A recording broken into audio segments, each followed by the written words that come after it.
takot sa iyong ginagawa o kalimutan ang nakaraan. Huwag mong sayangin, buhay mo'y ayusin. Tuloy lang ang buhay. Huwag matatakot anumang pagsubok. Tuloy lang ang buhay. Gawin mong posible mga imposible. Tuloy lang ang buhay. Sinong mag-akalang maging presidente?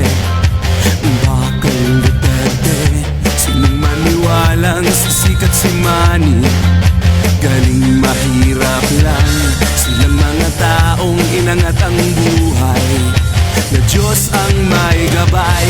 Basta't alam mo lang na tayo